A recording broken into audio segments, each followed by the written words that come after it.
Buenos días, mi nombre es María Elisa Solana, soy profesora adjunta de microbiología del área de parasitología y a continuación voy a dictar la teórica correspondiente a infecciones tisulares por cestodes, trematodes y nematodes para la asignatura Microbiología 1.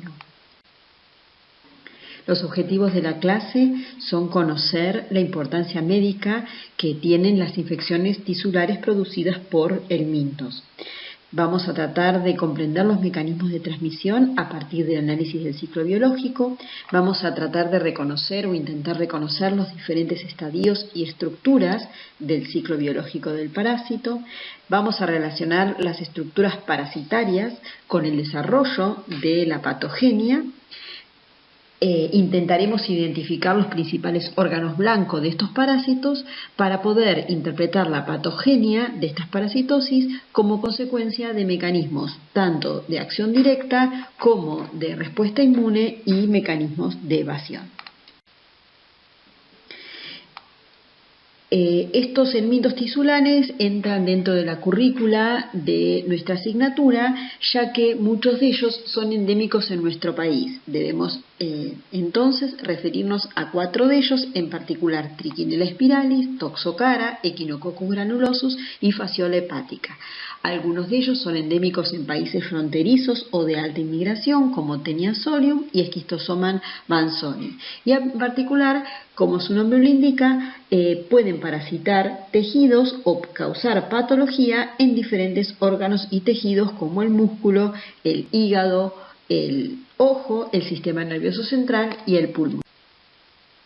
Vamos a repasar entonces la clasificación de los helmintos, teniendo en cuenta que se clasifican según el aspecto de su cuerpo en platyhelmintos, que son gusanos achatados, que a su vez se dividen en cestodos, que son aplanados y segmentados. La división de su cuerpo está dada por la presencia de proglótidas o de segmentos, y los que no son segmentados, como son los trematodes.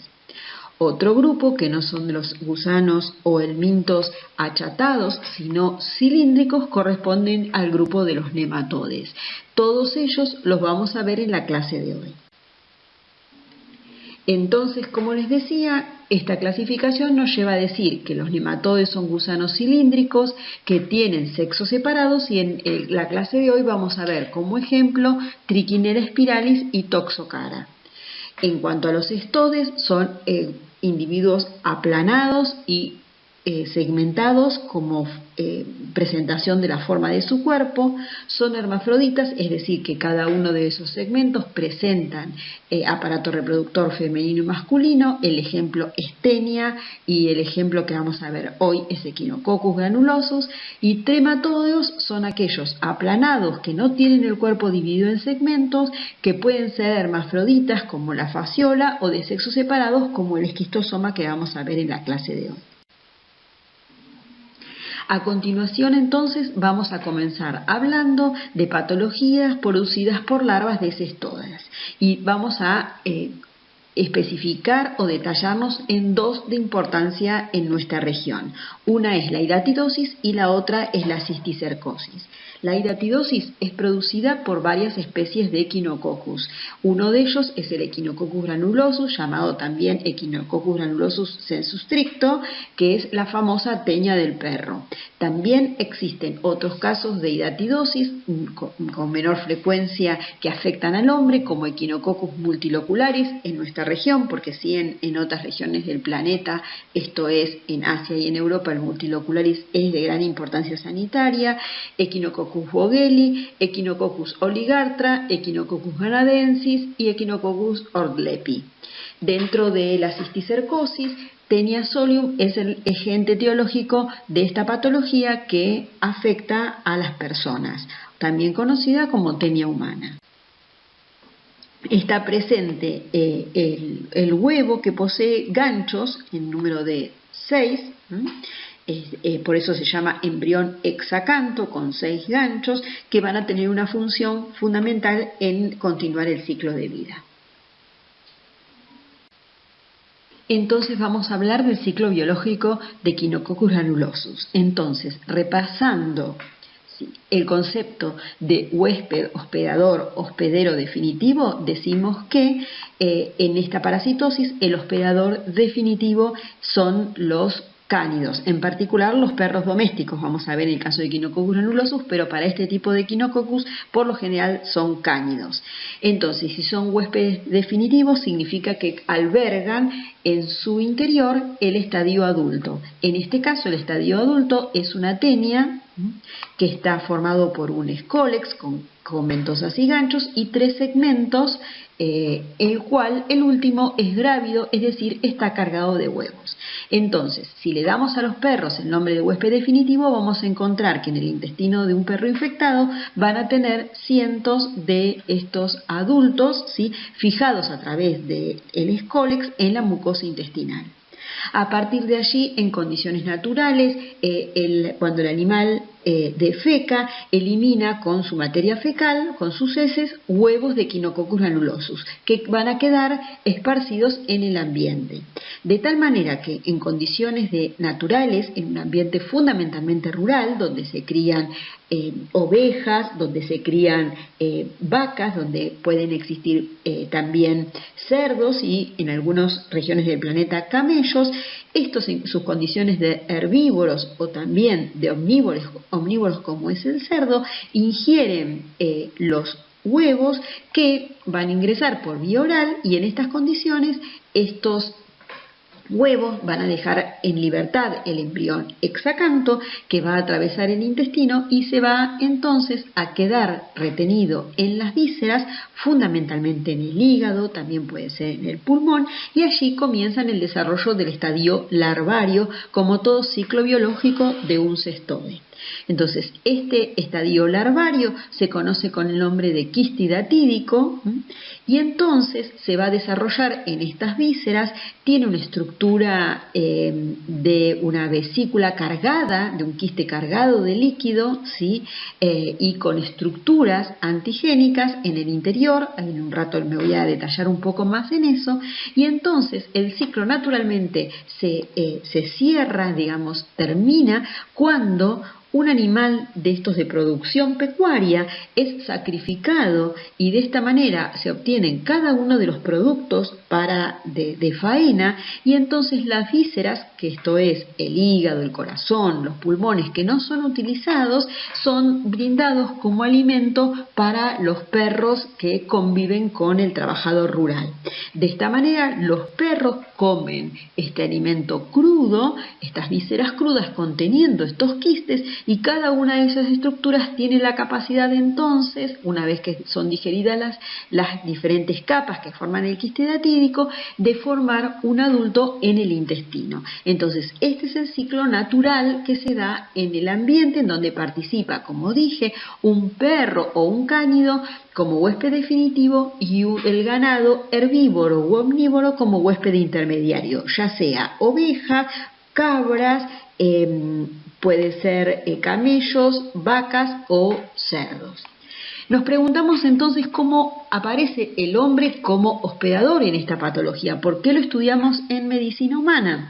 Porque el hombre en este ciclo puede ingresar como un hospedador accidental y en esta obra de teatro ocupa el papel del actor ganado. Quiere decir que una persona puede incorporar o ingerir huevos de Echinococcus granulosus por un contacto directo con heces del perro, contacto con el perro o contacto con verduras o aguas contaminadas con materia fecal de perro que haya liberado los huevos del parásito. Si no tiene una buena higiene personal o consume verduras crudas mal lavadas o agua en estas condiciones, este huevo que contiene un embrión hexacanto ingresa por vía oral y ocurre lo mismo que ocurre en los animales, es decir, se pone en libertad el embrión hexacanto que luego va a penetrar por el intestino y se va a localizar en las vísceras, dando lugar a la formación de un quiste hidatídico. Entonces, como yo les conté en la teórica número 1, dije que este es un huésped accidental de tipo vicariante porque le permite al parásito continuar su desarrollo tal cual lo hubiera desarrollado en el ganado en forma exitosa, pero que en este caso el parásito no requiere del hombre, del humano, para mantener su ciclo, ya que se mantiene en la naturaleza a través de tanto del huésped definitivo como el huésped intermediario. En esta tabla van a poder ver la distribución de especies de Echinococcus en América. Por supuesto que el más importante es Echinococcus granulosus porque se trata de una patología cosmopolita, pero que reviste especial importancia como especie endémica de la región, en donde, como les conté en el ciclo, el perro doméstico es el hospedador definitivo, pero también podría ser un cánido silvestre como los lobos u otros cánidos. Les conté que los hospedadores intermediarios pueden ser la vaca, las ovejas, el caballo, los camélidos, la cabra, algunos marsupiales y también el búfalo, y por supuesto se han descrito muchísimos casos humanos porque se trata de una patología de importancia sanitaria en nuestro país. También existen otras especies con distribución, como la pueden ver, todas ellas en América, como les conté, hay otras más, pero les puse las que tienen importancia en América, que involucran, por ejemplo, en el caso de Canadensis al perro doméstico, hay casos humanos descriptos, y al hospedador intermediario son cérvidos, camélidos y cerdo, Ortlepi, que tiene a la vaca y al perro doméstico, Oligartra, que el hospedador definitivo son felinos salvajes, pero el hospedador intermediario son las comadrejas y los agutíes, que también se han descrito casos humanos, y Vogeli con el perro doméstico y el perro de monte, ¿sí? En donde el hospedador intermediario son unos animales que se conocen con el nombre de pacas, y también se han descrito casos humanos. A partir de ahora me voy a referir exclusivamente a Echinococcus granulosus, que es el Echinococcus que reviste importancia sanitaria en nuestro país. Entonces acá les puedo mostrar cómo es el desarrollo del quiste hidatídico, es decir, el huevo que sale con la materia fecal del perro. Una vez que eclosiona en el estómago, se liberan sus capas o sus membranas y queda el embrión hexacanto, que con estos ganchos queda en libertad para comenzar, se transforma en este estadio que es una larva, se llama oncosfera, comienza a horadar el intestino y así puede llegar a la circulación, y por vía portal puede comenzar entonces por las venas mesentéricas, puede llegar entonces al hígado, en donde se localiza.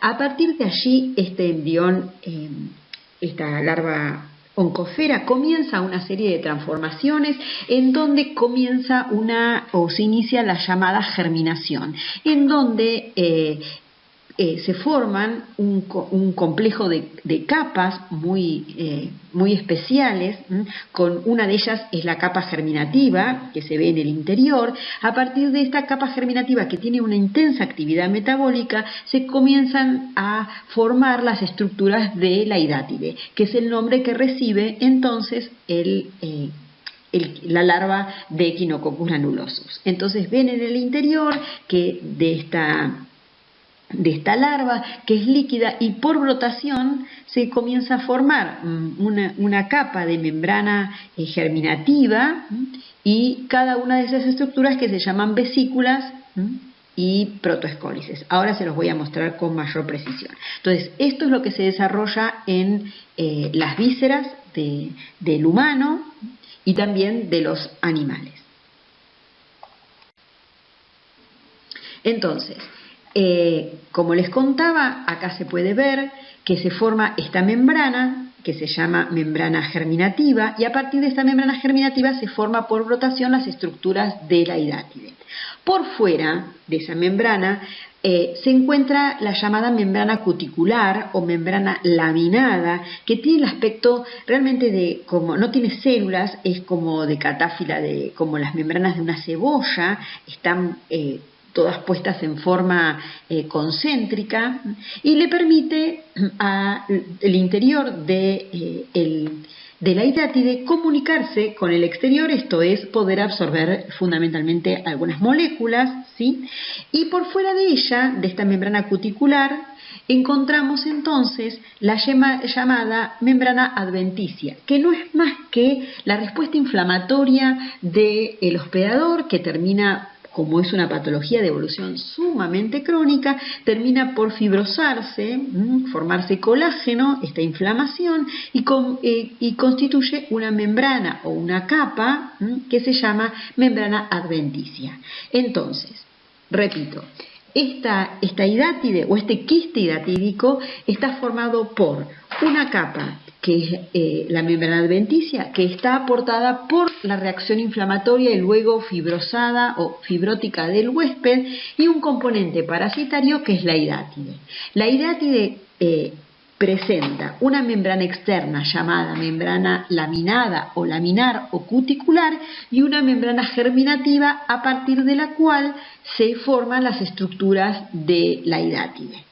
En el interior de la hidátide hay líquido y en el líquido flotando podemos encontrar varias estructuras. Una de ellas es la llamada vesícula prolígera, que no es más que, como dice acá, que una extensión que se encuentra anclada a la membrana germinal y que tiene la capacidad de formar los llamados protoescólices, que, como lo ven acá, son estructuras microscópicas que tienen una coronita de ganchos, todo en el interior de esta vesícula prolígera.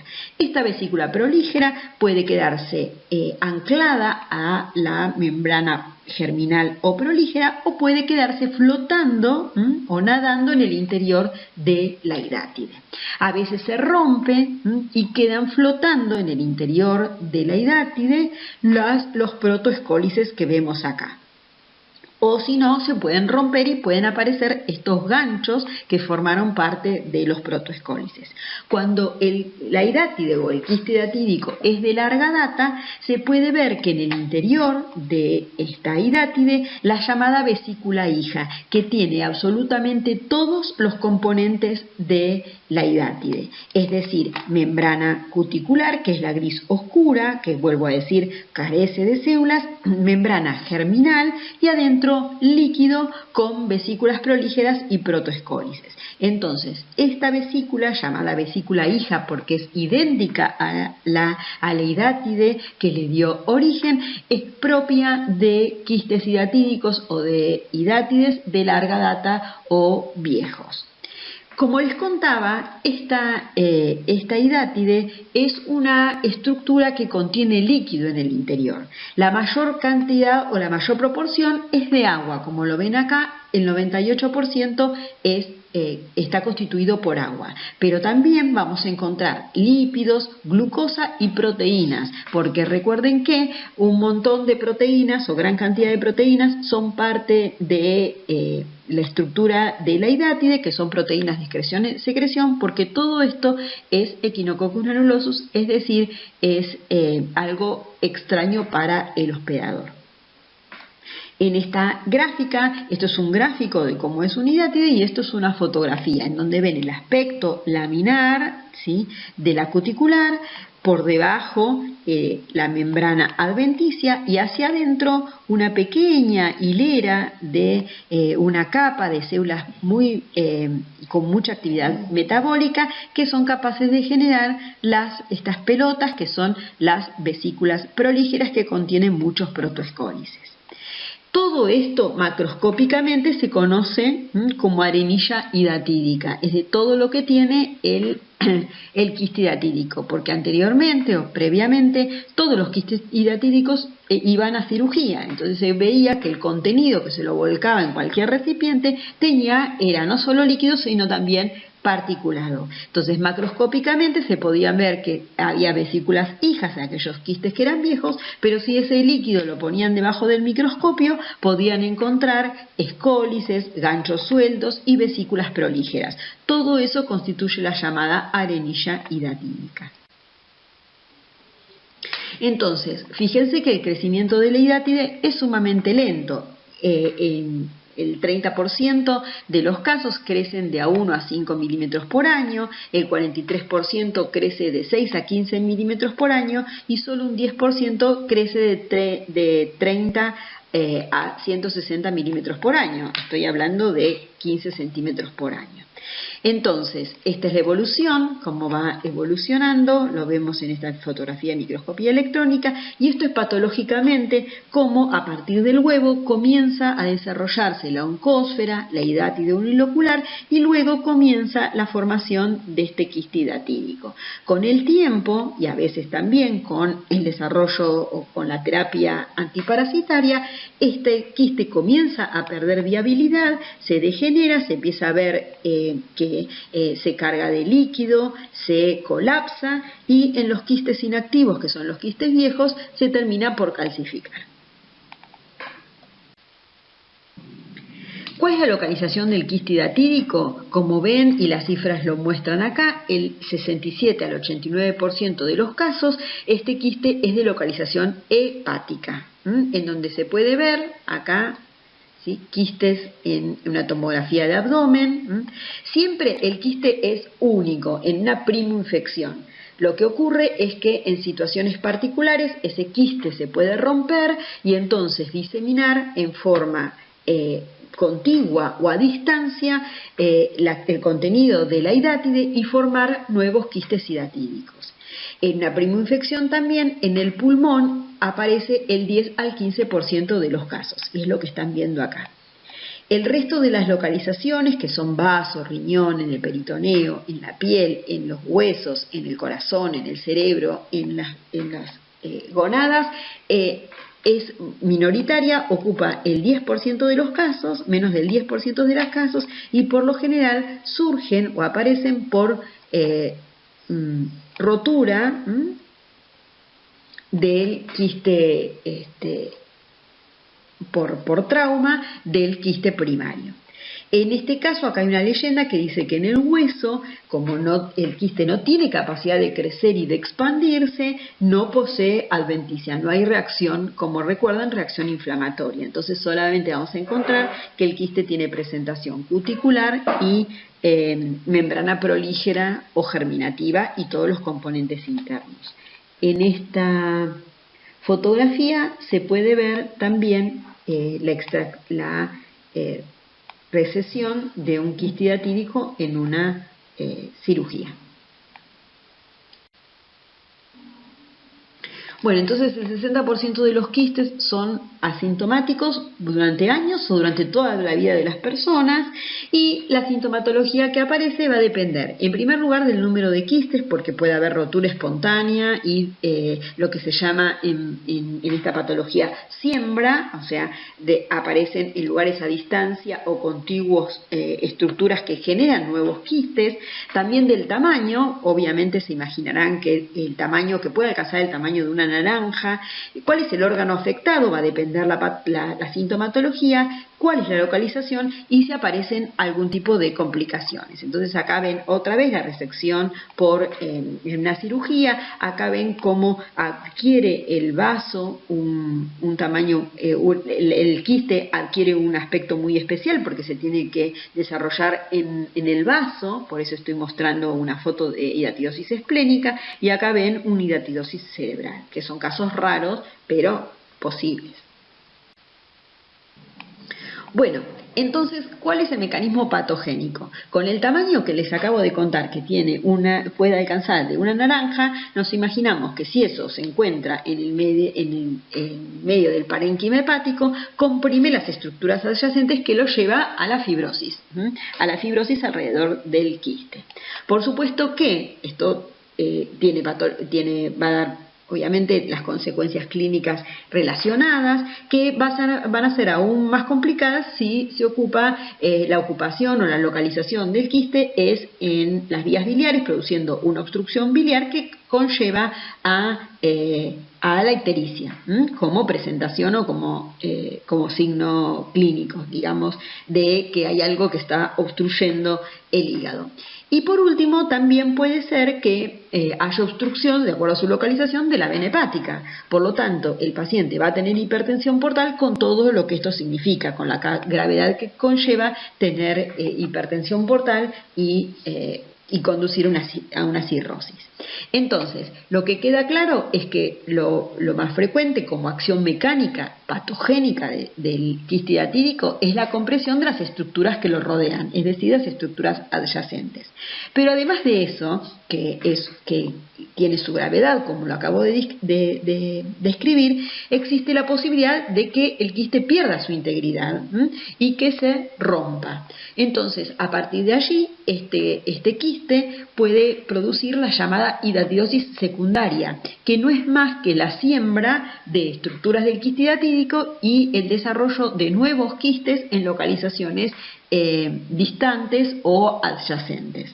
Entonces, además, tenemos la consecuencia de que es desconocida a dónde se va a diseminar estas estructuras, puede tener cualquier localización, como les mencioné anteriormente, o puede romperse hacia el peritoneo, dando lugar a una ruptura intraperitoneal con la gravedad que esto conlleva.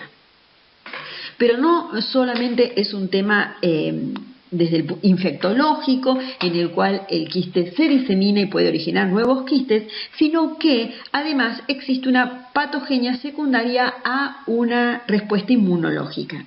¿Por qué menciono esto? Porque mientras el quiste está íntegro y posee pequeñas efracciones, ¿sí?, o pequeñas, como si fuera una bombita de carnaval, pequeñas pinchaduras por el cual va saliendo el contenido del quiste hidatídico, que no es más que líquido. Pero ese líquido yo les conté que era sumamente antigénico. Entonces, pequeñas efracciones o pequeñas filtraciones de ese quiste conducen a la salida de líquido o de líquido hidatídico, y ese líquido hidatídico es sumamente antigénico y por su composición se forman fundamentalmente, además de anticuerpos de naturaleza o de isotipo IgE, que como sabes presentan receptores de alta afinidad en los mastocitos, ¿sí? Entonces, durante el curso de la infección existe producción constante de anticuerpos, fundamentalmente anticuerpos IgG, que servirán en todo caso para el diagnóstico, pero también inmunoglobulina E, y esa inmunoglobulina E queda anclada en los mastocitos o células cebadas. ¿Qué pasa si se rompe un quiste hidatídico como que acabo de mencionar?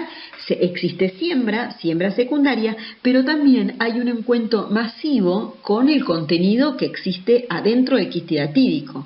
Antes les hablé de una especie de filtración, de pinchadura, pero ahora les tendría que contar que se trata como de un tsunami, porque sale un montón del contenido que es sumamente antigénico al torrente sanguíneo. Entonces, ¿a dónde va a parar ese antígeno? Obviamente se va, por una cuestión de afinidad, a unirse a los anticuerpos depositados sobre los mastocitos. Y a continuación, eso va a ser el estímulo para la desgranulación de los mastocitos y las células cebadas y por lo tanto una reacción de hipersensibilidad de tipo 1 que puede conducir a un shock anafiláctico. Y como ustedes saben de inmunología, el shock anafiláctico conduce a la muerte. ¿Por qué? Porque el contenido de los gránulos de las células cebadas tiene acción, ¿sí?, vasoconstrictora, vasodilatadora, tiene capacidad para comprimir los músculos, ¿sí?, tienen actividad sobre los vasos y por tanto puede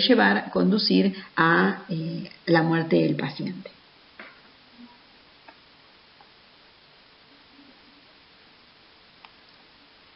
También como complicación es la infección bacteriana, que de acuerdo a la localización también puede acceder bacterias por ejemplo, del intestino, y esto poder complicar la situación. Entonces, como les decía, la incubación es de meses y de años, ¿sí?, y el 60% de los quistes nos dan síntomas por año o nunca dan síntomas. Por lo tanto, las personas no van a la consulta médica.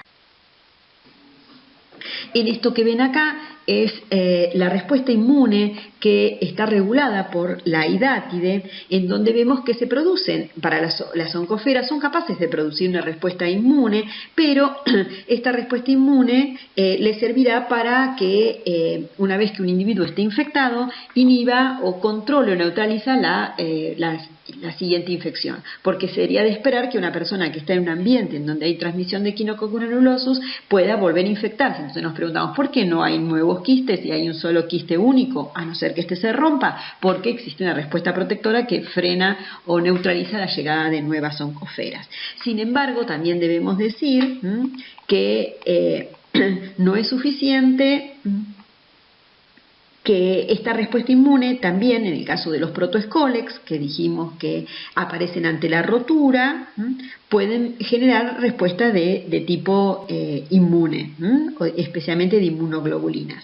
Pero el desarrollo normal de la hidátide, como lo vemos en el gráfico o en el esquema inferior, es que se tiende a una respuesta, como ven, de tipo tolerogénica, es decir, con altas producciones de interleuquina 10 y con menor producción de interleuquinas de tipo interleuquina 5, interferón, interleuquina 17. ¿Por qué? Porque las respuestas que se da es una respuesta de tipo anticomplementaria, es decir, las moléculas que libera, como ven acá, algunos antígenos, antígeno B, otros antígenos de el Echinococcus, fomentan la producción, por ejemplo, de la inmunoglobulina del isotipo IgG4, que como sabemos es un isotipo no fijador de complemento. Entonces las herramientas con las que cuenta el hospedador para poder, por ejemplo, desarrollar una citotoxicidad dependiente de anticuerpos, no lo puede hacer porque la mayoría de las inmunoglobulinas específicas contra el Echinococcus granulosus son de isotipo IgG4, por lo tanto no fija complemento. Entonces siempre que haya IgG4 va a haber inmunoglobulina circulante, pero que no le va a poder hacer daño a la hidátide. A la vez, ese componente conticular, esa membrana conticular, es sumamente anticomplementaria, por lo tanto es poco probable que exista depósitos de los componentes del complemento para iniciar la cascada y destrucción e inserción del complejo C5b-C9. Como ven, las células dendríticas también tienen un perfil tolerogénico, y esto continúa así a no ser que medie el tratamiento antiparasitario. Entonces la evolución natural crónica de la hidátide es con una respuesta, si quieren, no efectora, ¿sí?, que tiende a la permanencia del quiste hidatídico en los tejidos. Si media respuesta al tratamiento, esto cambia y se fomenta o se realiza un switch hacia una respuesta de tipo efectora que contribuye a la eliminación de la hidátide. Acá lo vemos entonces, como ven acá, naturalmente, como en el estadio temprano o cuando se va estableciendo hay inmunoglobulina, hay inmunoglobulina E, por supuesto G, y el perfil es mixto, pero por sobre todo aparece una respuesta de tipo TH2 por mucho más intensa que una respuesta TH1. Ahora bien, si se remueve el quiste hidatídico o se muere producto de un tratamiento antiparasitario, vemos que esa respuesta TH2 desaparece y que aumenta, es notoriamente mayor la respuesta de tipo TH1. Ven que es la azul sobre la roja. Entonces esto nos habla de un progreso beneficioso, un tratamiento exitoso. Bueno, y acá les muestro la distribución de la hidatidosis global de esta hidatidosis. Acá vemos en verde oscuro Echinococcus granulosus sensulato, ¿sí? En las áreas violetas es donde coincide granulosis multilocularis, que es una enfermedad muy grave que es de importancia sanitaria en algunos países de Asia y de Europa, como lo ven marcado en violeta y también en rosado, que son las regiones endémicas de multilocularis, pero nos vamos a referir fundamentalmente a Echinococcus granulosus sensulato, que es altamente endémico, como lo muestra el verde oscuro en nuestro país y algunos países de la región. Que por supuesto el sur se ve que son lugares de de la Patagonia, fundamentalmente de mayor cantidad de casos, pero tiene que ver con la cría de ganado ovino. Como en el caso del centro, bueno, existen diferente cantidad de casos con tasas, ¿sí? Que la mayor, que tiene que ver por cantidad de habitantes, es en el sur por la cría de ganado ovino.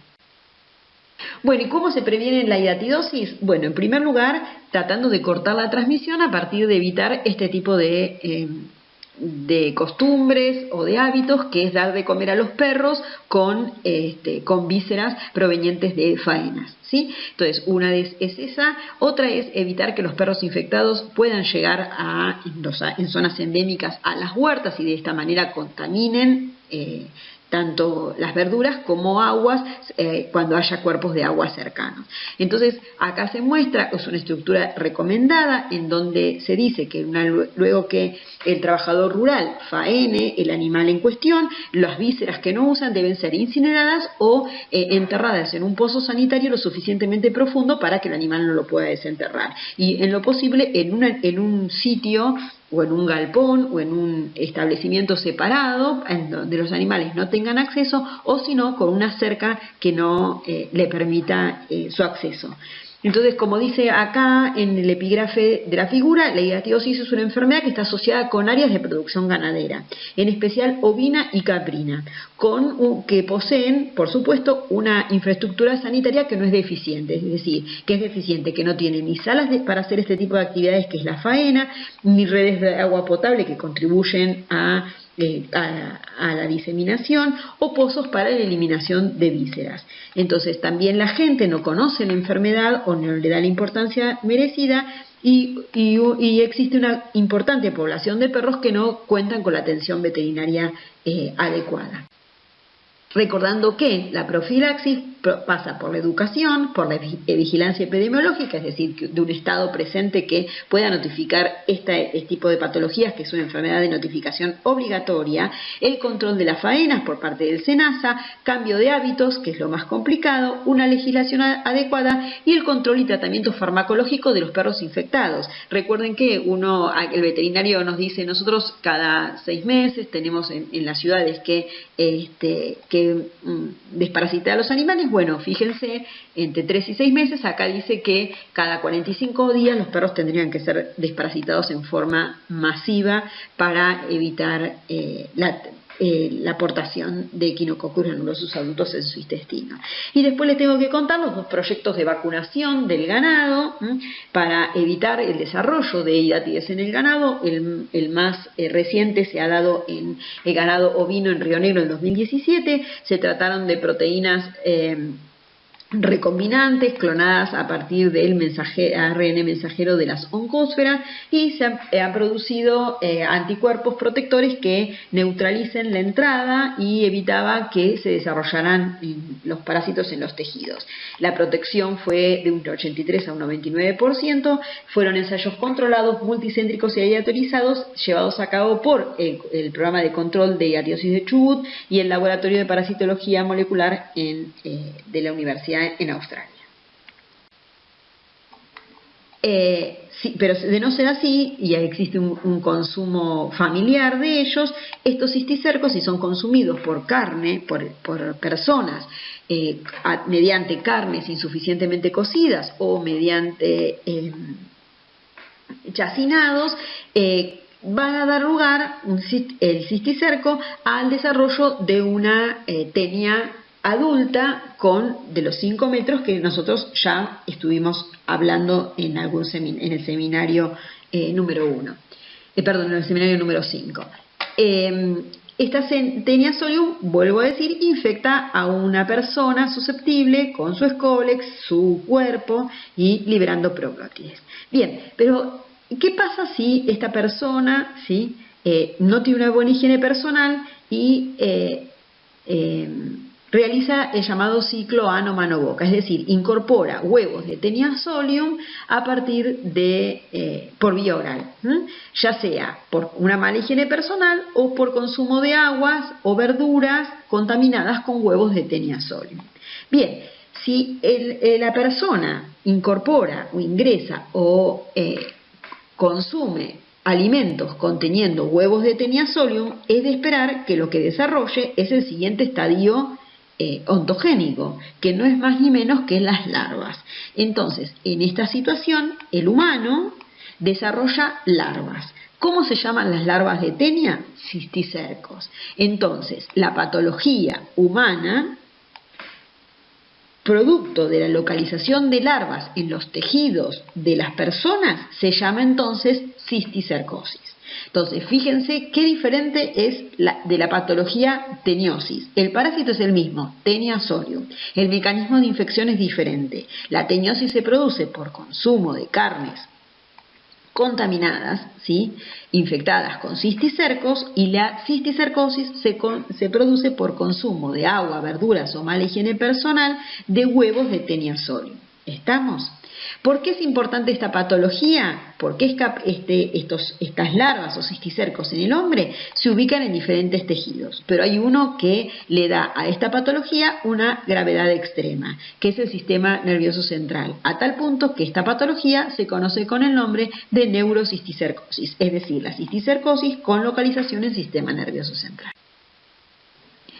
Acá les muestro en este gráfico la distribución global de Taenia solium. Entonces, si hay Taenia solium en las personas, hay riesgo de desarrollo de cisticercosis. Entonces vemos que hay países que son sumamente endémicos en nuestra región, en África, en Asia, ¿sí?, también en el sudeste asiático, en América Central y en América del Sur.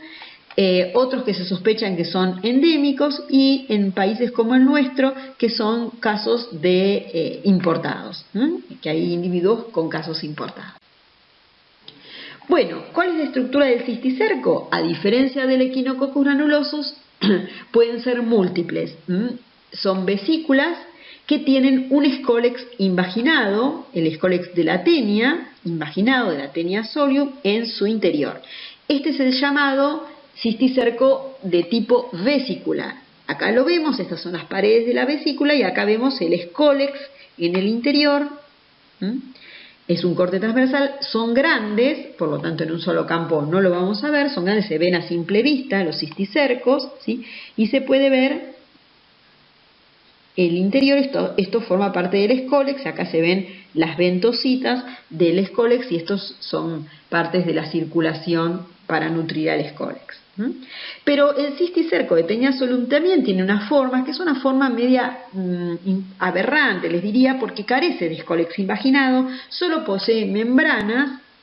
Se llama cisticerco racemoso, tiene brotaciones de esas membranas, como lo pueden ver acá, estos como globos que le salen, y tiene la particularidad, solamente tiene membranas y canalículos, de dar reacciones inflamatorias más intensas. Por lo tanto, la patología más grave suele relacionarse con la presencia de cisticercos de tipo racemosos, ¿sí? Es más frecuente que este tipo de cisticercos racemosos se ubiquen en las cisternas basales del sistema nervioso central. Bueno, entonces, ¿cuál es la localización de los cisticercos en las personas? En el 60 o el 90% de los casos en el sistema nervioso central, dando lugar a la neurocisticercosis. También se pueden ubicar en el tejido celular subcutáneo, sin embargo, esto no reviste la clínica que reviste la localización anterior. En el músculo, acá lo vemos, un nódulo donde está el cisticerco subcutáneo, el músculo esquelético también, dando reacción inflamatoria y miositis, en el corazón, y un porcentaje bajo en la cámara anterior del ojo, como lo pueden ver con esta flecha roja. Esta es una localización menos frecuente, pero con una gravedad, porque se imaginan que el individuo infectado pierde absolutamente la agudeza visual.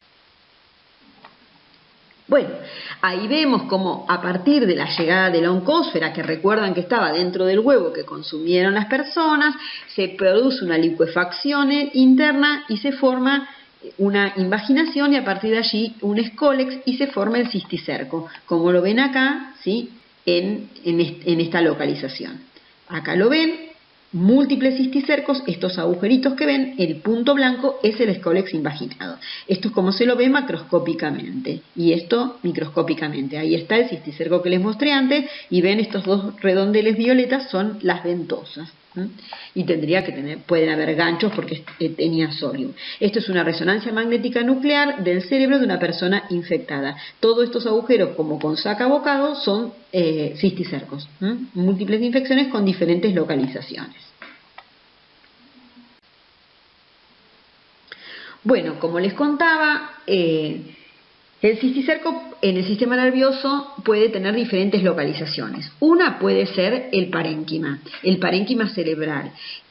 Cuando se ocupa o se localiza en el parénquima, ejerce un efecto de masa ocupante, comprimiendo las estructuras adyacentes. Entonces, es frecuente que un paciente que tiene cisticercos en el parénquima tenga convulsiones, y va a depender por supuesto del tipo y del número, pero puede tener convulsiones.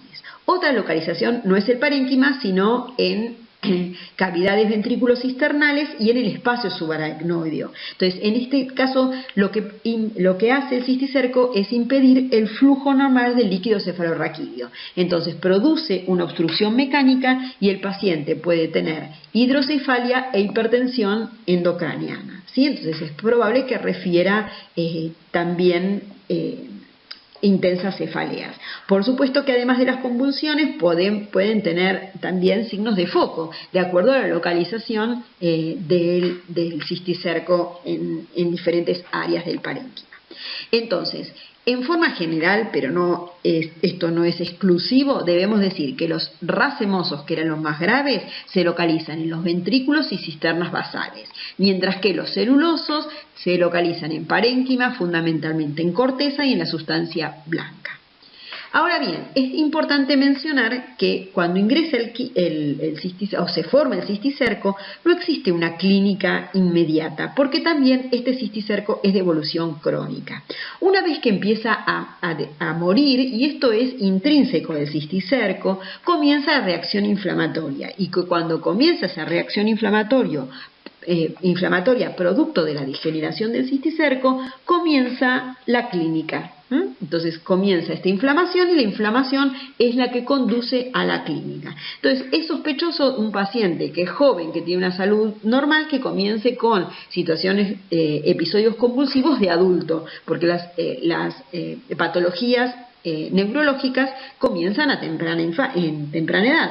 Por tanto, es sospechar un paciente sano que comienza con convulsiones y que obviamente con un contexto epidemiológico adecuado, uno debería pensar en este tipo de patología. Esta diapositiva es para que ustedes vean cómo puede existir una relación hospedero-parásito en una neurocisticercosis sintomática, en donde nosotros sabemos que una vez que el cisticerco se localizó, como lo podemos ver acá de rosado, por ejemplo, en el sistema nervioso central, en el espacio subaracnoideo, podemos entender que va a generar un montón de eventos de tipo patofisiológicos. Entonces, una vez que está localizado acá, comienza la generación de anticuerpos y va a generar una respuesta celular de células T, tanto a nivel local como a nivel periférico, es decir, a nivel en sangre, ¿no es cierto?, a nivel plasmático. Entonces vamos a encontrar que, acá lo ven, los antígenos del cisticerco como estrellitas rojas, ¿sí?, que pueden atravesar la barrera hematocefálica y producir entonces una respuesta de tipo celular o la producción de anticuerpos, ¿sí? Estos anticuerpos o estas células activadas, tanto plasmocitos como linfocitos T, como ven acá, células activadas o plasmocitos, pueden pasar la barrera hematoencefálica y localizarse en el compartimento del sistema nervioso central. Ahí entonces se produce anticuerpos, como lo pueden ver acá, anticuerpos, y también se generan estas células, tanto plasmocitos como células T, citoquinas de tipo antiinflamatorio como interleuquina 10 y TGF-beta, o citoquinas proinflamatorias como como interferón gamma, TNF-alfa, interleuquina 17, interleuquina 23 también, interleuquina 6 con esta capacidad dual que ella tiene. Esta situación hace que también los componentes del sistema, esto es la microglía, se encuentre activada y exista proliferación de los astrocitos que conducen fundamentalmente ahora sí a la producción de interleuquina 6, que va a tener un impacto directo sobre la fisiología de las gonadas. Entonces se ha comprobado que pacientes infectados lo que hacen es tener una menor, en el caso de los varones, una menor producción de testosteronas y de estrógenos, ¿sí? Y también en el caso de las mujeres de estrógenos y de progesterona, lo que conduce a una disminución de la dihidroepiandrosterona y de la androstenediona.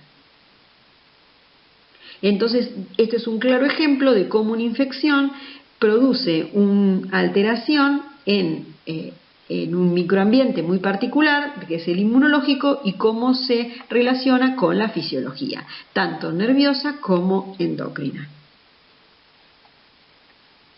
En esta patología, como lo ven también acá, se pueden producir respuesta reguladora a partir de la producción de linfocitos T de tipo reguladores, como se lo ve acá, en donde son los productores de citoquinas antiinflamatorias. Mientras haya regulación, la cronicidad está asegurada.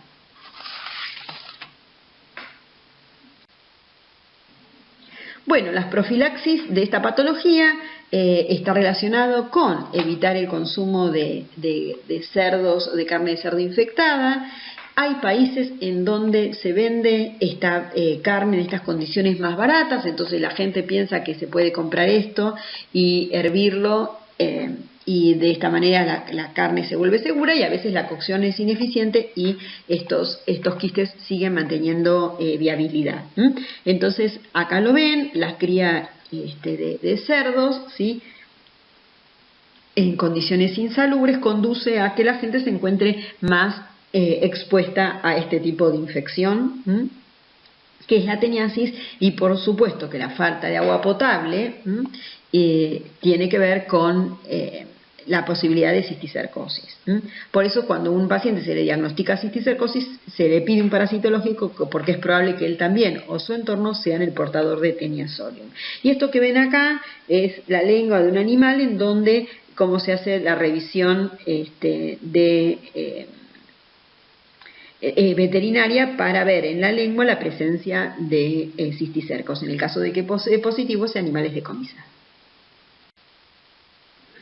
Bueno, entonces como profilaxis fundamental, la comida tiene que ser mantenida previo a su consumo en el freezer, es decir, a una temperatura interna de menos 18 grados durante un día, o con una cocción que asegure que el interior de la carne, de este músculo, llegue a 65-70 grados, ¿sí? Recuerden que el salado no, el mantener la carne con alta concentración salina y desecada no suprime la viabilidad del cisticerco. Es decir, durante una semana de salado el cisticerco solo pierde un 25% de viabilidad. Entonces, para esto, más allá de la comida en forma personal para evitar la teniosis y por ende contraer una cisticercosis, es fundamental el control del fecalismo humano a través del lavado de manos al manipular los alimentos, el lavado de verduras y frutas y una buena higiene personal.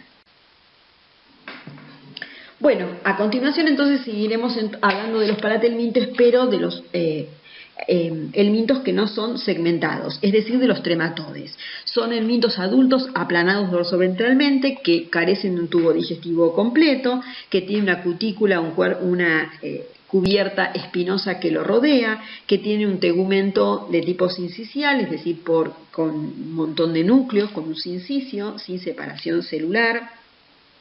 Los huevos que generan estos parásitos suelen ser operculados. Opérculo significa como una tapita.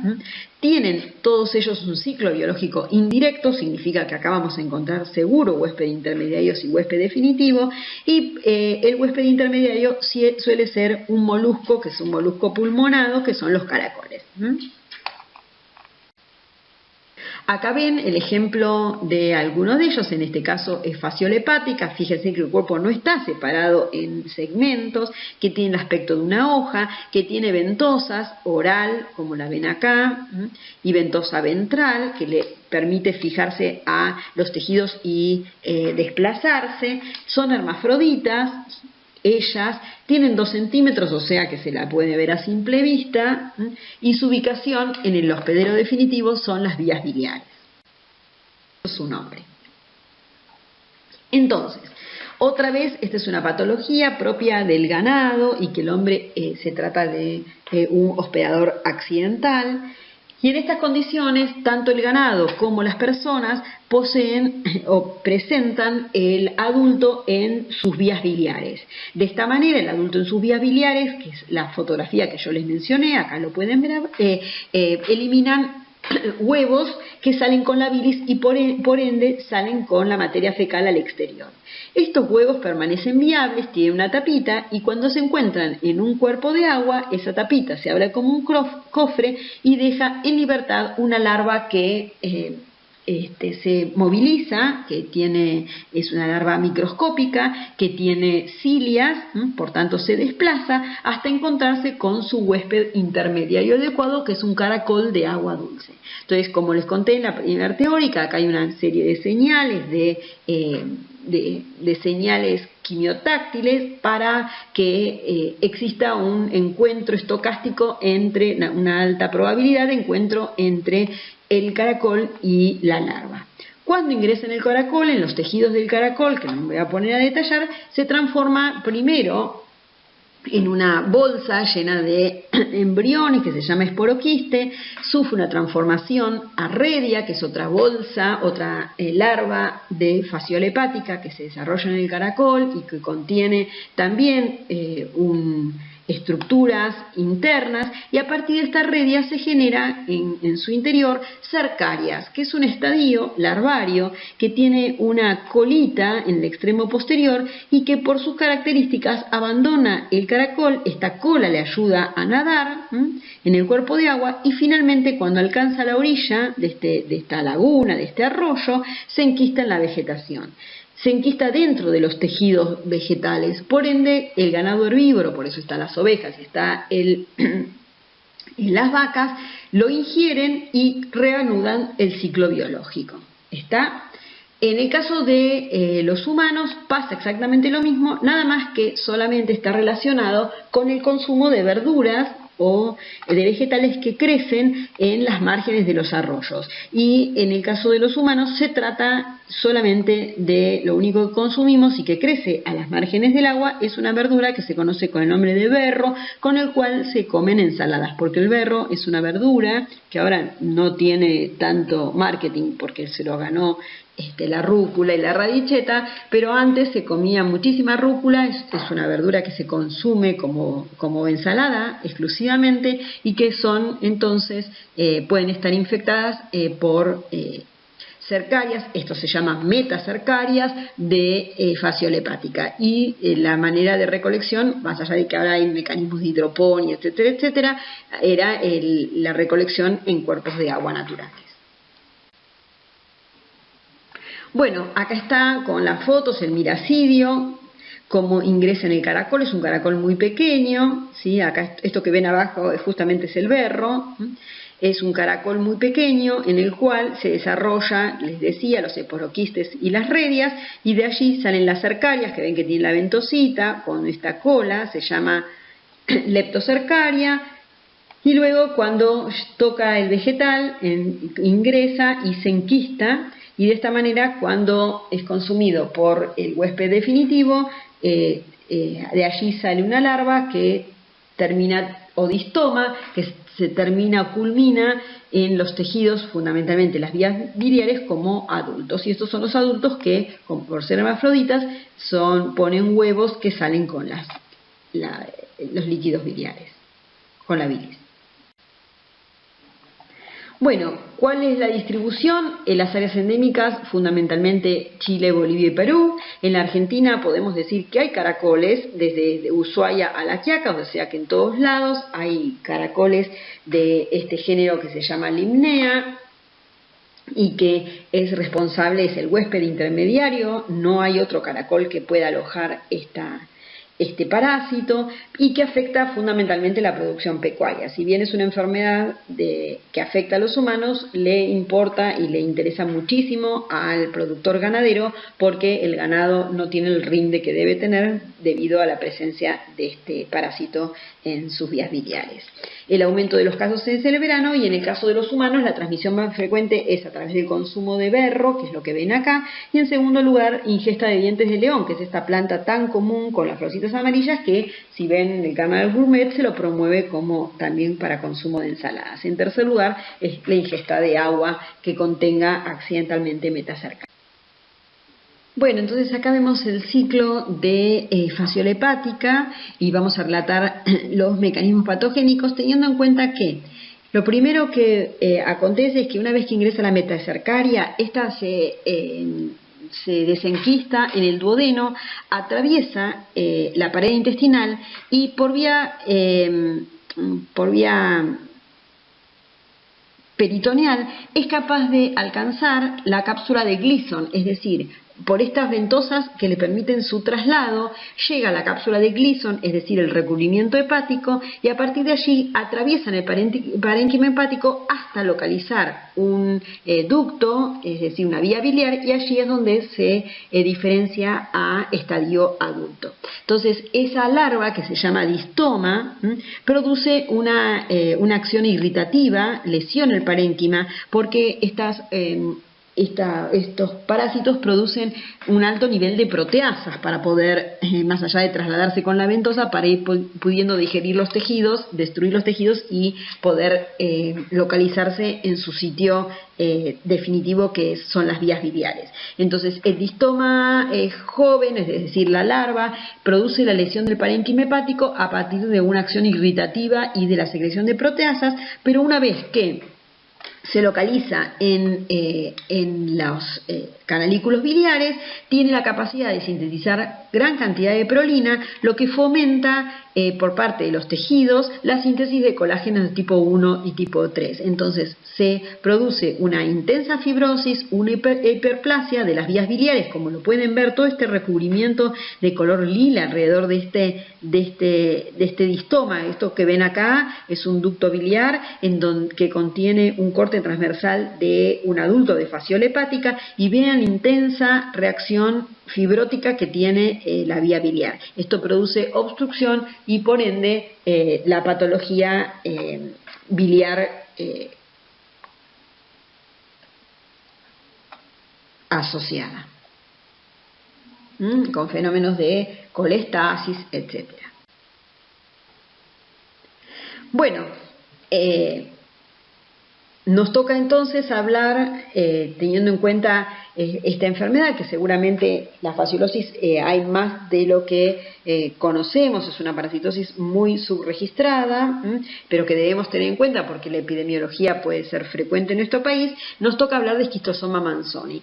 En la Argentina no existe casos de esquistosomiasis, pero sí constituye una enfermedad de importancia en salud pública en países limítrofes como puede ser Brasil. Esquistosoma manzoni también es un trematode, pero a diferencia de fasciola, posee dimorfismo sexual, es decir, por un lado hay machos y por el otro lado hay hembras. Y esto que ven acá es un macho con las dos ventosas y tiene como una hendidura en su región ventral, porque se llama esta hendidura se llama canal ginecofórico, y es donde aloja a la hembra para copularla. Entonces, recuerdo, esquistosoma manzoni, a diferencia de fasciola, tiene estadios adultos, tienen dimorfismo sexual. El macho, lo ven acá, aloja a la hembra en el canal ginecofórico. Y la localización de los adultos, macho y hembra, es en las vénulas mesentéricas inferiores. Bueno, acá les muestro la distribución de las tres especies de esquistosoma de importancia médica. Se llaman manzoni, como les decía, que tienen localización en las venas mesentéricas, al igual que japonicum. En cambio, hematobium tiene localización en venas vesicales.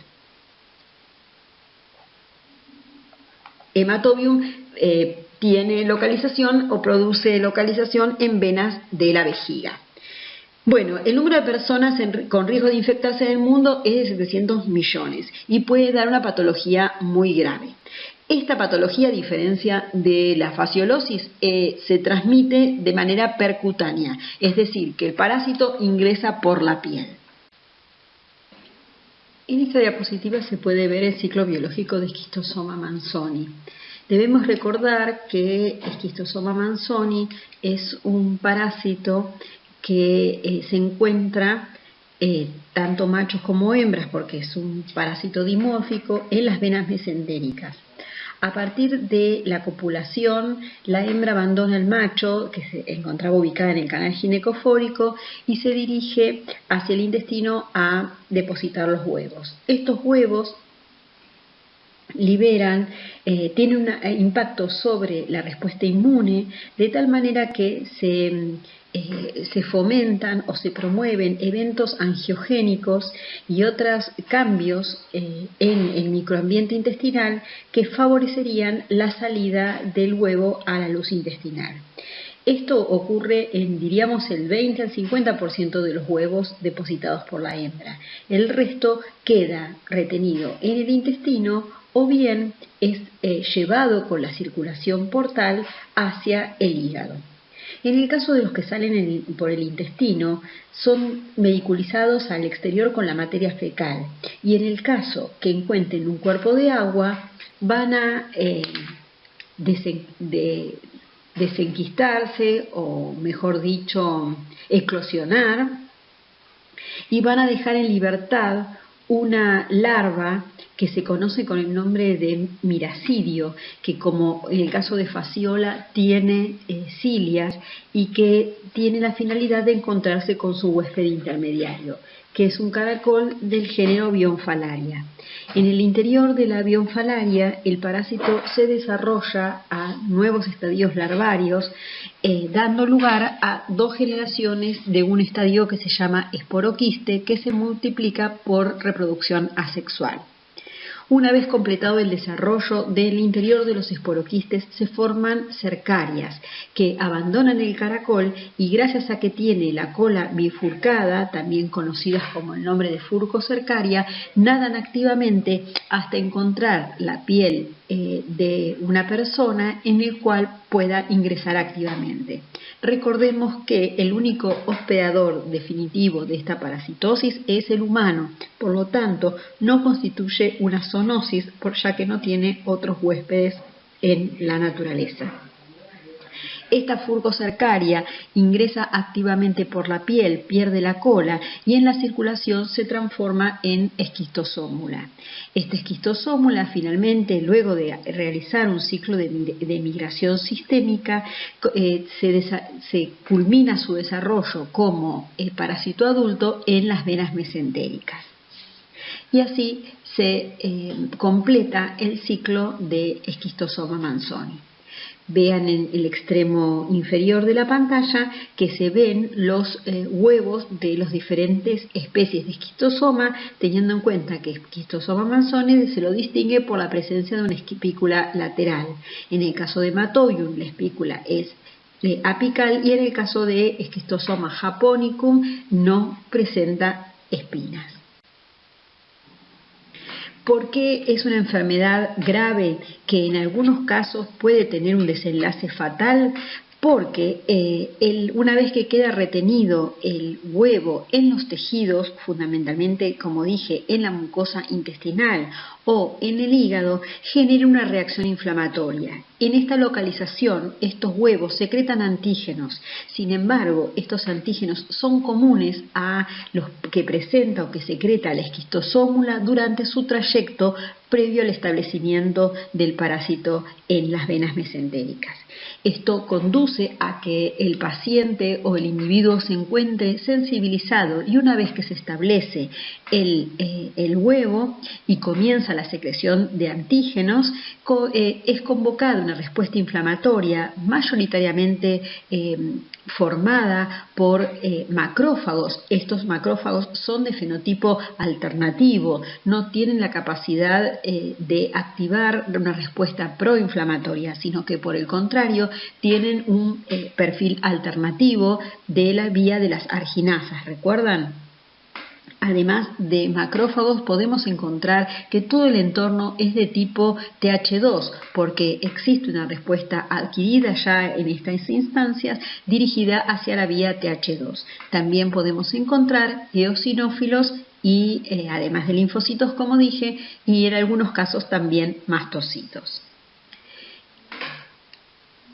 La complicación más importante está relacionada con la formación de esta respuesta inflamatoria que conducen a la formación de un granuloma periovular, es decir, alrededor del huevo, porque este granuloma, en principio compuesto por células inflamatorias, luego se transforma en un tejido fibrótico, porque también el granuloma está compuesto por fibroblastos que activamente secretan colágeno. Entonces, toda la patogenia de esquistosoma está relacionado con la fibrosis alrededor del huevo de esquistosoma, que resulta complicada, en especial cuando existe alteración en el flujo portal, del flujo de la vena porta, y por ende aparece una circulación colateral que puede llevar a al desarrollo de ascitis por parte del paciente y un fenómeno de hipertensión portal que, como saben, puede tener un desenlace fatal en la medida que esta circulación que se genera colateral puede también sangrar y dar lugar a eventos hemorrágicos. Esta disfunción o fibrosis del hígado conduce a que el hígado tenga una etiología o un perfil necrótico en el cual el hígado, el paciente puede tener cirrosis con todo lo que esta patología conlleva. En algunos países el esquistosomiasis es la segunda causa de cirrosis después del alcohol. En esta diapositiva pueden ver los diferentes huevos, como les mencioné, esquistosoma manzoni con la espícula lateral, hematobium final y japonicum sin la espícula. Bueno, esto de inmunología lo van a ver con más precisión, la formación del granuloma en la clase de inmunología de enfermedades parasitarias e inmunopatogenia. Y ahora nos vamos a referir en esta parte de la clase a las infecciones causadas por nematodes. Entonces dejamos atrás las patologías producidas por platihelminthes, es decir, por gusanos achatados, y nos dirigimos o concentramos a hablar de los nematodes o parásitos o helmintos cilíndricos. Existen tres ejemplos que vamos a hablar en la clase. Uno es Trichinella, cuyo responsable de la patología es una larva de estadio L1. Recuerden que los nematodes del huevo al adulto sufrían 5 pasos o estadios larvarios. En este caso, Trichinella, que es el agente etiológico de la triquinosis, es producida por la larva 1, mientras que Toxocara y la Ancylostoma brasiliensis, la patología es producida por la larva 3. Bueno, las especies de Trichinella son múltiples, hay algunas que se llaman presentan larvas encapsuladas, quiere decir que la larva en los tejidos está rodeado por una cápsula de colágeno. Ahí aparecen las especies Spiralis nativa, Britobi, Murrelli, Nelsoni, Patagonensis, con diferentes hospedadores intermediarios y definitivos o completos, y están marcados con rojo las especies que se han encontrado casos en la República Argentina. No encapsuladas corresponden a Trichinella pseudospiralis, Papue y Zimbabuensis, con otra localización. Este ejemplo, en este mapa, ven que la República Argentina hay tanto Trichinella spiralis como Patagonensis, que es la verde. En algunos casos se pudo describir en Chile pseudoespiralis y también casos por supuesto de espiralis. Y ven que en otras partes del mundo, asociados también al clima y a la existencia de otros reservorios y hospedadores habituales, existen otras especies de triquinela. Bueno, también es una parasitosis de importancia sanitaria. En los últimos años aparecen como periodos de epidemia, si bien es una endemia en nuestro país, en donde la mayoría de los casos están circunscritos a lugares de producción agropecuaria. En estos casos que muestro en 2018 fueron 310 casos, 75 correspondían a la provincia de Buenos Aires, otros 225 a la provincia de Córdoba, en particular a la ciudad de Canals, 4 en Santa Fe y 6. Bueno, otra vez acá estamos con los mapas de Trichinella spiralis en particular, dejando de lado las otras especies de triquinela, en qué lugares existe esta patología. Bueno, ¿cómo es el ciclo de Trichinella spiralis? Bueno, el ciclo de Trichinella spiralis se da habitualmente entre los roedores. Este parásito se aloja en los tejidos de los roedores, ¿sí? Y se lo transmiten entre ellos mismos a través de, primero porque son caníbales, ellos pueden se pueden comer entre ellos y especialmente a los individuos que estén debilitados o enfermos se comen entre ellos o a partir de comerse animales muertos. Pero quien tiene una relación fundamental con el humano es el cerdo, que con sus características omnívoras se puede alimentar también de animales muertos, de roedores muertos y de esta manera adquirir la infección. Esta infección en el cerdo se localiza en los músculos esqueléticos. Entonces vemos que en la naturaleza el ciclo está enteramente relacionado con la producción de cerdos y también con la presencia de roedores en ambientes donde se produce la crianza de esos cerdos. Entonces estamos hablando de un escenario epidemiológico muy particular.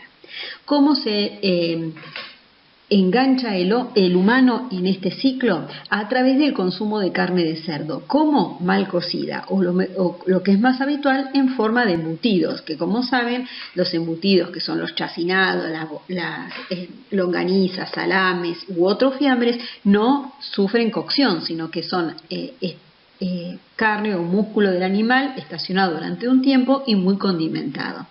En esas circunstancias ingresa el músculo del animal que contiene Trichinella spiralis, en particular el estadio infectante, que es la larva 1, es decir, el primer estadio larvario.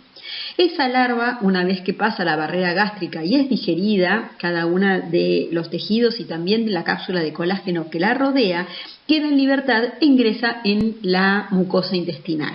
Allí sufre los 5 cambios para generar o diferenciarse a estadios adultos, tanto machos como hembras. Recuerden que los nematodes sí son dimórficos y son de sexos separados.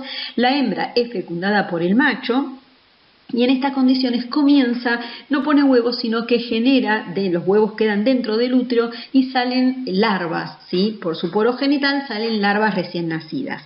Estas larvas recién nacidas, que son depositadas en la mucosa intestinal, alcanzan la circulación y de esta manera migran hasta encontrar su célula huésped gracias a la interacción específica con receptores de la fibra del miocito, de la fibra muscular, y allí comienza dentro de la fibra muscular en forma intracelular su desarrollo.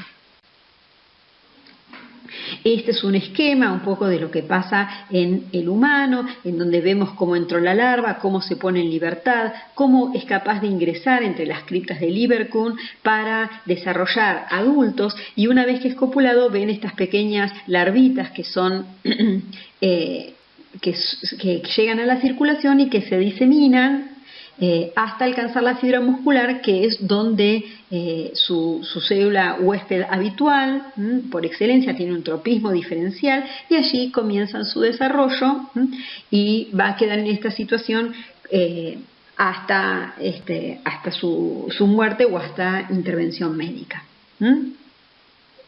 Recordemos que esto en los roedores pasa y continúa el ciclo cuando un cerdo u otra rata se alimenta de musculatura infectada y continúa el ciclo, ¿sí? No se establece en sistema nervioso ni en el corazón. Puede haber complicaciones, pero no están relacionados con la presencia de la larva, sino más bien a la respuesta inflamatoria inmunitaria que puede hacer efectos sobre estos órganos. Bueno, entonces, ¿cómo lleva a cabo la patogenia o cómo este proceso patogénico en la triquinosis? Bueno, en primer lugar existe una interacción parásito-huésped muy específica en donde una vez que ingresa la larva L1 en la fibra muscular, ejerce un efecto modulador sobre la respuesta inmune y un efecto sobre la actividad metabólica o genética de la célula. Recuerden que la célula muscular es una célula multicelular, ¿no es cierto? Entonces, los núcleos más próximos a la presencia de la larva, que obviamente es microscópica, se ven afectados porque la larva, a través de su presencia en el citoplasma, libera antígenos de secreción que hacen impacto directamente sobre la transcripción del ADN y por tanto pueden cambiar un poco su funcionamiento y su fenotipo. De esto se encargan unas proteínas glicosiladas que tienen un azúcar que es particular, que es propio de la triquinela, que se llama tibelosa. Ahí aparecen un montón de antígenos que algunos de ellos generan una respuesta inmune protectora, es decir, desencadenan respuesta humoral protectora, otros tienen acción diagnóstica y otros producen la activación de mastocitos en el intestino, al cual me voy a referir inmediatamente. Entonces, la triquinela produce una modificación en las células enteroepiteliales, ya que son organismos grandes, de un porte importante, por lo tanto, su espacio es más que una célula epitelial, por tanto, provoca alteraciones llevando a la transformación o a la formación de un silicio en el epitelio intestinal. Entonces, lo primero que hace es invadir la mucosa intestinal, se diferencia a los siguientes estadios larvarios 2, 3, 4 y 5 y luego a adultos. En esa situación ya el epitelio se halla ciertamente alterado y se forma un sincicio enteroepitelial. Esto obviamente provoca una reacción inflamatoria que se visualiza desde el punto de vista clínico a través de dolor abdominal y de diarrea, producto de una inflamación o enteritis inducido por los diferentes estadios de triquinela. Pero la triquinela no permanece, especialmente en los adultos, en forma crónica en el intestino, porque estos antígenos que libera la triquinela tienen impacto directo, ¿sí?, sobre los mastocitos. No requiere de la presencia de la inmunoglobulina E, como yo había contado para el caso de la hidatidosis, sino que tienen acción directa sobre el mastocito, produciendo entonces la activación de la vía TH2 y por tanto la activación de estos mastocitos que liberan sus gránulos o sus mediadores proinflamatorios que llevan a la enteropatía o que tienen blanco directamente sobre el intestino y más profundamente sobre la musculatura, generando aumento del peristatismo y la eliminación intestinal del parásito. Entonces vemos cómo inmunológicamente el intestino reacciona para sacarse encima a los adultos una vez que la hembra ya haya copulado. Por eso no persisten los adultos más en el intestino, porque la reacción inmunológica ayuda a su eliminación por la materia fecal. Todos estos cambios inflamatorios en el intestino conducen a un daño en el intestino y por tanto a una enteropatía. Pero lo que más caracteriza a los individuos infectados con triquinosis sin duda corresponde a la migración parenteral y a la localización muscular de la triquinela. Es probable que si uno hace una anamnesis adecuada de ellos van a referir a algún episodio de arreico o de enteritis previo a la instalación de los síntomas que voy a mencionar. Entonces, a medida que van migrando por la sangre, estas larvas además van cambiando sus antígenos, va cambiando su cutícula, es decir, la cubierta que los recubre todo su cuerpo, y además eliminan antígenos de excreción y secreción. Estos tienen una acción de tipo sensibilizadora y son capaces de generar una respuesta de hipersensibilidad de tipo 1, lo que conduce a fenómenos alérgicos, con fundamentalmente la migración de eosinófilos que descargan sus contenidos. Recuerden que el eosinófilo es la célula efectora inmune que tiene el sistema inmune de las personas para poder contener el desarrollo o la movilidad de una larva, ya porque su tamaño no puede ser fagocitada. Entonces requerimos de los eosinófilos para su destrucción en forma directa o bien mediado por anticuerpos. Esto conduce, el aumento de eosinófilos, al llamado síndrome hipereosinofílico, que conduce a la formación, al desarrollo de trombosis en los microcapilares. Durante esta migración, además de los eosinófilos, que es la característica distintiva, se liberan gran cantidad de pirógenos, entre ellos TNF-alfa e interleuquina 6.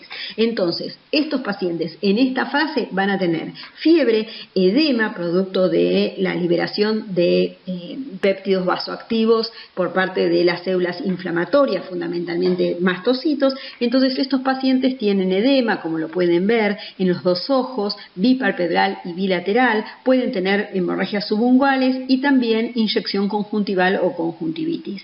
Todo esto está asociado a la presencia de eosinófilos, es decir, que si uno le hace un hemograma a estos pacientes va a encontrar que la serie de eosinófilos está francamente aumentada. Bueno, luego de esta fase de migración, la triquinela comienza la invasión en la fibra muscular a través del reconocimiento de receptores específicos, como lo vemos ahí, rompen el sarcolema, que es la membrana plasmática de la fibra muscular, y comienza su penetración. Que ingresa a la penetración, como les dije, secreta antígenos de excreción-secreción que regulan la expresión y la actividad de la fibra muscular. En primer lugar, estas fibras musculares sufren la llamada transformación basofílica, que es la destrucción, en primer lugar, del aparato contráctil. Entonces, la porción contigua de la célula muscular contigua a la larva ya no tiene capacidad de contraerse. Por el otro lado, se puede ver que en los núcleos próximos a la larva se encuentran lesionados o modificados, donde están desplazados y aumenta el tamaño del núcleo, lo que da indicio de una intensa actividad nuclear. Prolifera el retículo endoplasmático liso, el Golgi, y aumenta los ribosomas, dando señal de una intensa actividad sintética.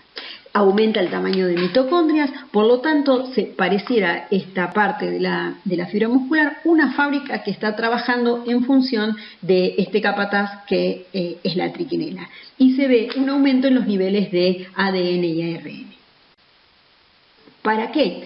Bueno, fundamentalmente a partir del día 7 postinfección, estas proteínas parasitarias hacen blanco en el núcleo del miocito y el ARN mensajero comienza la síntesis de colágenos tipo 4 y 6. Estos colágenos van a formar la llamada cápsula, que está compuesta por colágeno, laminina, proteoglicanos y fibronectina. Entonces, en este paso, la triquinela está tratando de buscar un habitáculo, una casa en donde va a persistir hasta la posibilidad de encontrarse con un futuro huésped. Todo parece como muy adaptado a la triquinela, consiguió su casa, pero ahora necesita conseguir alimento y sacar sus productos de excreción. En tiempos de confinamiento o de aislamiento como estamos sufriendo, esto gráficamente está retratado o fotografiado en nuestros días. Entonces, ¿qué es lo que hace la triquinela para asegurarse el alimento? Necesita que le lleguen a través de la circulación sanguínea nutrientes para su metabolismo. Estamos hablando de un helminto. Entonces, a partir del día 8 postinfección se produce un evento hipóxico inicial que conduce, es la señal para que los genes que codifican para este factor de crecimiento, fundamentalmente del endotelio vascular, empiece su síntesis y se produzca los fenómenos de angiogénesis, es decir, la formación de sinusoides sanguíneos que le va a permitir a la triquinela en esta situación tener un mayor intercambio de anabolitos, de catabolitos y proteínas de excreción-secreción. Entonces, hasta ahora la triquinela modificó a sus expensas la porción de fibra muscular más cercana a su localización, teniendo un lugar de abrigo, un alojamiento, y ahora se consiguió a través de la modulación de la angiogénesis la llegada de nutrientes y la eliminación de sus residuos. En diapositiva entonces resumimos los eventos. En primer lugar, la pérdida de proteínas musculares. En segundo lugar, la división nuclear activa y la hipertrofia de la célula muscular. En tercer lugar, el daño mitocondrial y la vacuolización y la síntesis de colágeno tipo 4 y 6. Por último, la síntesis de mensajero del factor de crecimiento de endotelio vascular, su síntesis, y por el otro lado empieza a secretar la tibelosa o antígenos tibelosados que conducen a la respuesta inflamatoria. Naturalmente, entonces, la larva, ahora que está encapsulada, sufre procesos de calcificación pasado meses o años. Entonces, si bien lo vamos a ver en micro 2, ahora que la larva está en esta localización y libera antígenos de excreción situado en esta localización, que es una localización de transformación que le damos el nombre de célula nodriza, toda esta unidad anatomofisiológica que les acabo de mencionar se conoce con el nombre de célula nodriza o célula NERS. Haciendo alusión a la nurse de enfermera de los niños recién nacidos. Lo que quiero remarcar es que en esta localización la triquinela libera antígenos de excreción-secreción y es convocada a respuesta inflamatoria. Entonces, con esta consecuencia de alrededor de la larva de triquinela, la localización de células inflamatorias conduce al dolor que sufren estos pacientes, llamados mialgias, por consecuencia o a consecuencia de la miositis o inflamación que se generan en estos músculos por acción directa de la larva de triquinela. Como lo pueden ver, pueden llegar al hígado, al sistema nervioso, y con una localización que es bastante frecuente como hallazgo es la localización ocular. Entonces se puede dar en estos individuos, en niños que empiezan a perder agudeza visual, y existe siempre el antecedente de convivencia con animales domésticos, obviamente que no tienen digamos que no tienen un plan de sanidad adecuado. Bueno, entonces para remarcar, resaltar el elemento infectante, ese huevo larvado, para el caso de las personas, ¿sí? En particular para el caso de los humanos. En cada una de estas localizaciones pueden quedar retenidos en el tejido hepático, como dije, en el ojo, y genera una respuesta inflamatoria. Allí hay como un cuerpo extraño que el sistema inmune registra como algo que no tendría por qué estar ahí, y se genera una especie de granuloma, cuerpo extraño, y tiene consecuencias patológicas de acuerdo a su localización. También en estos pacientes es muy frecuente la eosinofilia, como todos los elementos que viajan por sangre y que hacen diseminación por sangre. Siempre los eosinófilos están presentes porque es la herramienta que tiene el sistema inmune para sacárselos de encima a estos elementos. Entonces hay eosinofilia y puede haber algunas reacciones alérgicas como rash cutáneo, fiebre y dependiendo de la localización, la patología correspondiente. En las personas, las larvas se localizan fundamentalmente en el hígado, en el pulmón, en menor escala en el ojo y en muy baja proporción en el sistema nervioso central. Entonces, por eso tiene el nombre de visceral. En la toxocariasis ocular vemos que es una respuesta inflamatoria mediada obviamente por linfocitos Th2, se forma un granuloma por linfocitos, eosinófilos y también histiocitos, que conduce, una vez que este proceso se hace crónico, a una fibrosis con la pérdida de la visibilidad. Entonces acá lo ven, esta reacción inflamatoria por toxocara. Bueno, y otro homólogo a un helminto intestinal de los humanos, pero en este caso otra vez de los animales domésticos, obviamente que lo que estoy nombrando sí son zoonosis porque son sus hospedadores habituales. Se trata de los animales infectados por ancilostomídeos, es decir, los que son los correspondientes o los homólogos a las uncinarias en los humanos. También recuerdan que la uncinaria humana era Necator americanus y Ancylostoma duodenale, y acá ven que las dos especies son Ancylostoma caninum y Ancylostoma brasiliensis. Afecta caninos y felinos de cualquier edad. Los adultos se localizan en el intestino delgado. Allí las hembras, una vez fecundados, eliminan huevos que salen al medio ambiente con la materia fecal.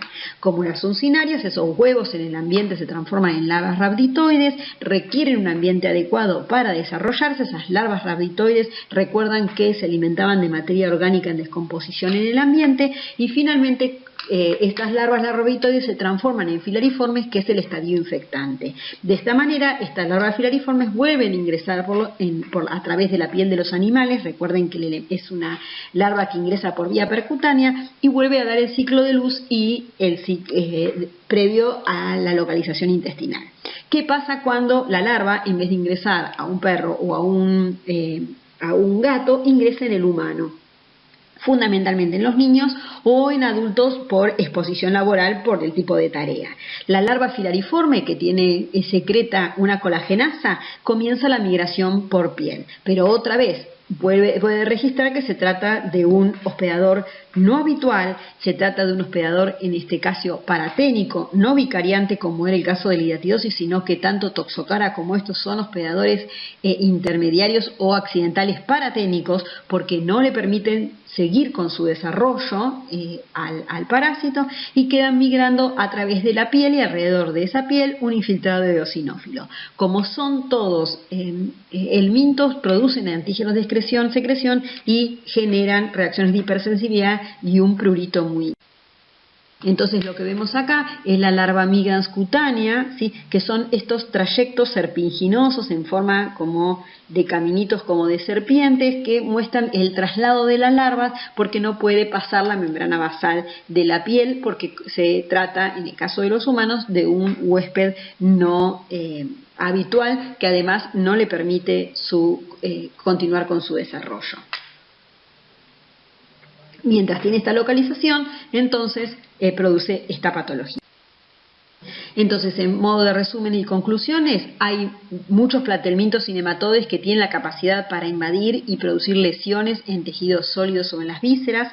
En la mayoría de estos casos, el humano se comporta como un hospedero accidental, ya sea vicariante o paraténico, como estoy hablando de en estos últimos casos, salvo el caso de esquistosoma, que es el huésped habitual, no es accidental, sino que el parásito solo se desarrolla en el humano, y el daño que se produce en estos hospedadores es consecuencia de la compresión tisular o la invasión que lleva a la necrosis y a la fibrosis, a la reacción inflamatoria que se evoca gracias a la presencia de gran cantidad de antígenos somáticos y de excreción-secreción, y a la reacción inflamatoria debemos consignar que es dominada fundamentalmente en la fase crónica por un perfil TH2, aunque si bien se induce este tipo de respuesta, esta no es suficiente para erradicar la infección, que va a persistir en forma crónica en la mayoría